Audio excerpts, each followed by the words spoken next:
show you a really cheap mod for your existing differential that's easy to install and that's under $20 US. Bad news is my limited slip differential arrived and FedEx along the way decided to steal it.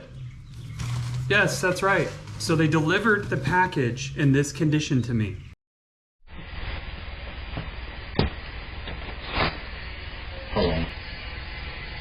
So great job, FedEx. Way to go. I have another limited slip differential en route right now. Part number is KD-T972, works on any second gen GS.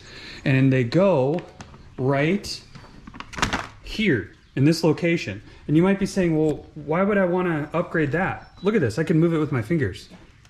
See that movement?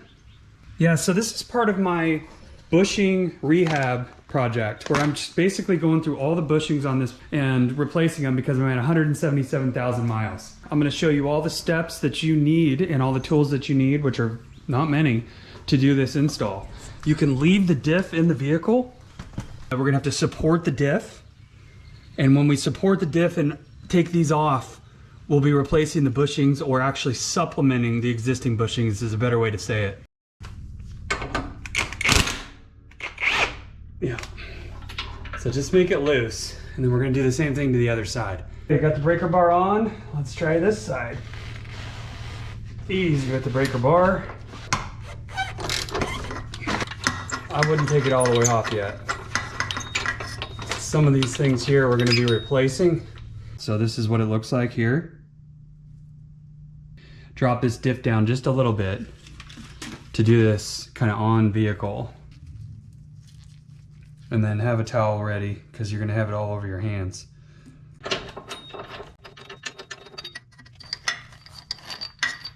A big long screwdriver in here.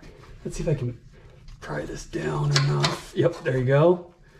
So this is the one you don't want anymore. What is it? So you gotta, let's see if we can get it up. Yep, that works. So I've got that thing all up in there and aligned. It kind of falls on top of that piece of the diff, and then here you're leaving this one in place and you're gonna put this one like this right there. Any surface that's gonna touch should be lubricated. Slide your washer up so that you can get this bolt in. And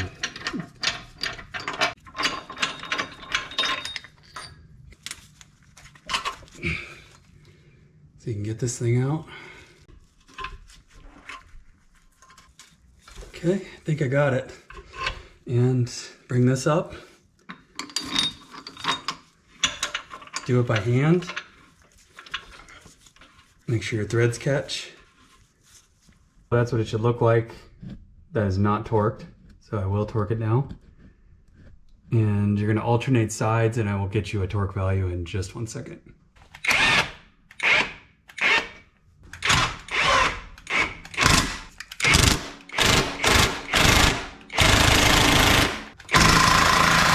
Directions say to torque to 70 Newton meters, which is 51 foot-pounds.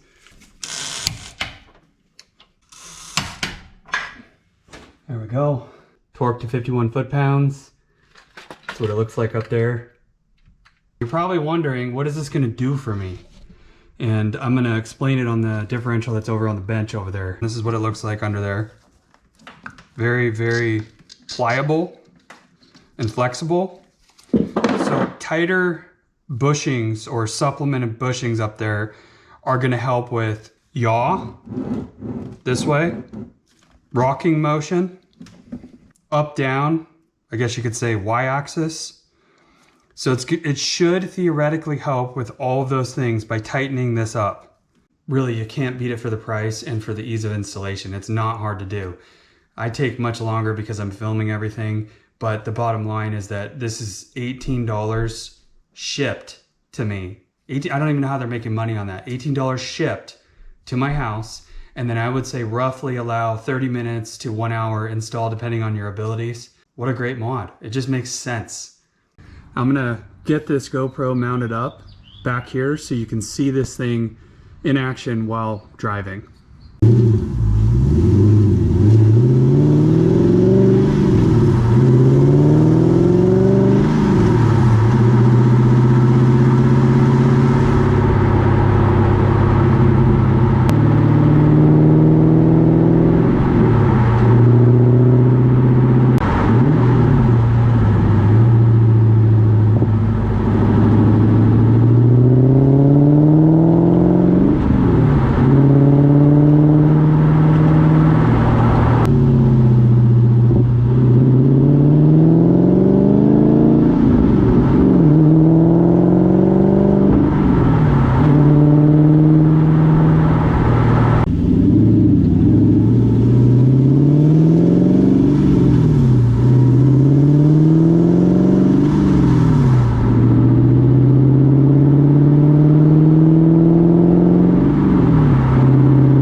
I would say this is a worthy mod and I give it a thumbs up. It's worth the money, go for it.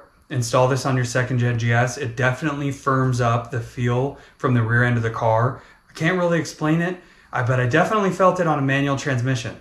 I'm not sure that it would be as apparent on the automatic transmission just because that tends to mask things a little bit. The manual transmission's a little more direct and you have a better feel of the road, if you will. But this is a great mod. It's a great product. And I would go ahead and go for it. I would say thumbs up from me. Great news, guys. After starting the filming of this episode, CBS Racing came through and sent me another differential that successfully arrived without being stolen by FedEx. It's a nicely machined work of art. It even has CBS Racing, I guess, laser etched in right there. Very, very nice piece. I backed myself into a bit of a corner because the side cup or stubs are different. The early GS stubs are shorter and they have a different tooth profile. So I got these sent to me. Good news, these fit perfectly into this. What we're gonna try to do is put the early model GS stubs into the later model case. Now the later model cases do not have the bolted retainers around here. That is how you can tell the difference if you're shopping for one right now. I don't know if this is gonna work, and if it doesn't, I'll go to plan B. But either way, I'm gonna get this darn thing installed into my GS. So if you're not already a subscriber, be sure to hit that subscribe button, hit the like button for this video, and leave a comment, and I will see you on the next episode.